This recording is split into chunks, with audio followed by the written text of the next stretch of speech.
Vidyapati cinema ಸೂಪರಾಗಿದೆ. Daali Dhananjaya ಅವರು entry super.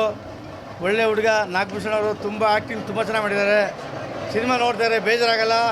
First half ಆದ್ದು ಎಲ್ಲರೂ ಕೂತ್ಕೊಂಡು ನಕ್ಕಿ ಸಾಕಾಗುತ್ತೆ. ಆ ಥರ ಇದೆ ಸಿನಿಮಾ.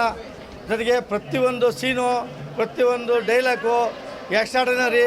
ಈ ಸಿನಿಮಾದಲ್ಲಿರುವಂಥ ಮೇಕಿಂಗ್ ಇರ್ಬೋದು, ಡೈರೆಕ್ಷನ್ ಅಂತೂ ಸೂಪರಾಗಿದೆ.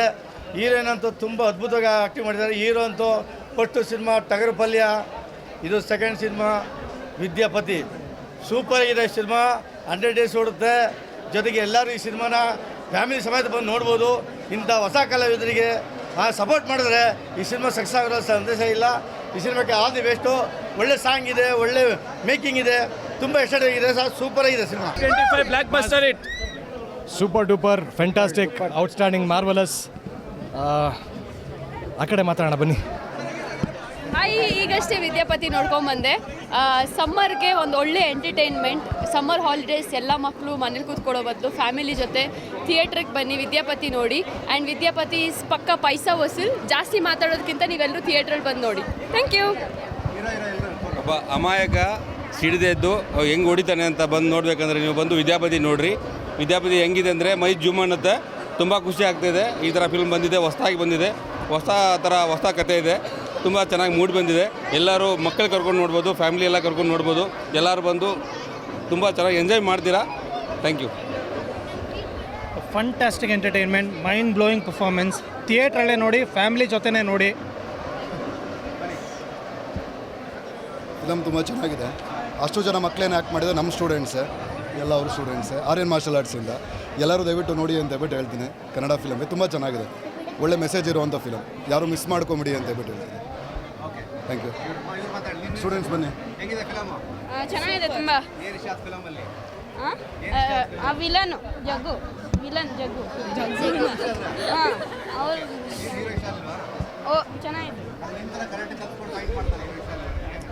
ಚೆನ್ನಾಗಿ ಪೂರ್ತಿ ಕಷ್ಟಪಟ್ಟು ಮಾಡ್ತಾರಲ್ಲ. ಲೈಕ್ ಸೀರಿಯಸ್ ಆಗಿಬಿಡ್ತಾರೆ ಜೀವನ ಬಗ್ಗೆ. ಈ ಸಿನಿಮಾದಲ್ಲಿ ನಿಮ್ಮದೊಂದು ಕರಾಟದೊಂದು ವಾಯ್ಸ್ ಇಲ್ಲಲ್ಲ, ಯಾವುದೊಂದು ವಾಯ್ಸ್ ಮಾಡ್ತೀರಾ ಎಲ್ಲ ಸೇರಿ?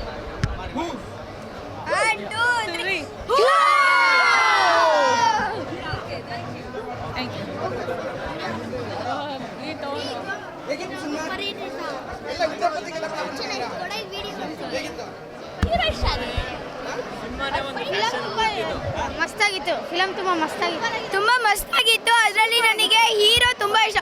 ತುಂಬ ಸೀರಿಯಸ್ ಆಗಿದ್ರು. ಯಾವಾಗ ಹೆಂಡತಿ ಬಿಟ್ಟೋದಾಗ ಅವ್ರು ತುಂಬ ಸೀರಿಯಸ್ ಆಗಿ ಅವ್ರನ್ನ ವಿಲನ್ನ ಹೊಡೆದು ಫೈಟ್ ಮಾಡಿ ಅವ್ರನ್ನ ಸಾಯಿಸಿ ಇದು ಮಾಡಿ ಸಲುವಾಗಿ. ಆಮೇಲೆ ಹೆಂಡತಿ ತುಂಬ ಇಂಪ್ರೆಸ್ ಆದರು. ಆವಾಗ ಮತ್ತೆ ಇಬ್ಬರು ಜಾಯ್ನ್ ಆದರು. ಮೂವಿ ತುಂಬ ಚೆನ್ನಾಗಿತ್ತು. ಫೈಟಿಂಗ್ ಪಾರ್ಟ್ ಅಂತೂ ಮಸ್ತಾಗಿತ್ತು. Thank you. ಚೆನ್ನಾಗಿದೆ ಸರ್, ಚೆನ್ನಾಗಿದೆ. ಒಂದು ಕಾನ್ಸೆಪ್ಟನ್ನು ಕೊಟ್ಟಿದ್ದಾರೆ. ಜೀವನದಲ್ಲಿ ಯಾವಾಗಲೂ ನಾವು ಡಲ್ ಆಗಿರಬಾರ್ದು, ಒಂದು ಅಚೀವ್ ಮಾಡಬೇಕಂದ್ರೆ ಏನಾದರೂ ಮಾಡಲೇಬೇಕು ಅಂತೇಳಿ ಒಂದು ಥೀಮ್ನ ಚೆನ್ನಾಗಿ ಕೊಟ್ಟಿದ್ದಾರೆ. ಸೊ ಕ್ಲೈಮ್ಯಾಕ್ಸ್ ಮತ್ತು ತುಂಬ ಚೆನ್ನಾಗಿತ್ತು. Thank you sir. ಈಗ ಎಲ್ಲ ಸಿನಿಮಾ ನೋಡೋಕ್ಕಿಂತ ಈ ಡಾಲಿ ಸರ್ದಾಗಿರ್ಬೋದು ಮತ್ತು ನಾಗಭೂಷಣ್ ಸರ್ದು ಇದೊಂಥರ ಡಿಫ್ರೆಂಟ್ ಇದೆ ಸಿನಿಮಾ. ಫೈಟ್ ಆಗಿರ್ಬೋದು ಮತ್ತು ಸಾಂಗ್ ಆಗಿರ್ಬೋದು. ಒಬ್ಬ ಏನೋ ಬರಲಿಲ್ಲದವನಿಗೆ, ಒಬ್ಬ ಹೆಂಡ್ತಿಗೆ ಈ ಥರ ಒಂದು ತಪ್ಪು ಮಾಡಿದವನಿಗೆ ಯಾವ ಥರ ಶಿಕ್ಷೆ ಆಗಬೇಕು ಅನ್ನೋದು ಯಾವುದೇ ಹೆಣ್ಮಕ್ಳಾಗಿರ್ಬೋದು ಅವ್ರ ಜಾಗ ಆ ಥರ ಮಾಡಿದಾಗ ಒಬ್ಬ ಗಂಡ ಅದನ್ನು ಏನು ಮಾಡಬೇಕು ಅನ್ನೋದು ಈ ಸಿನಿಮಾದಲ್ಲಿ ತೋರಿಸಿದ್ದಾರೆ. ಆ್ಯಕ್ಟಿಂಗ್ ಆಗಿರ್ಬೋದು, ಫೈಟ್ ಆಗಿರ್ಬೋದು. ಡಾಲಿ ಸರ್ದು ಎಲ್ಲ ಸಿನಿಮಾಗಳಿಗಿಂತ ಇದೇ ಥರ ಗೆಟಪ್ ಡಿಫ್ರೆಂಟ್ ಇದೆ, ಹೇಳಂಗಿಲ್ಲ. ಸಕ್ಕತ್ತಾಗಿದೆ ಮೂವಿ. ಕನ್ನಡ ಜನತೆ ಬಂದು ಕನ್ನಡ ಸಿನಿಮಾನ ನೋಡಿ ಹರಿಸಿ ಬೆಳೆಸಿ, ಎಲ್ಲರೂ ನಮ್ಮರೇ ಕನ್ನಡಿಗರನ್ನ ಬೆಳೆಸಿ.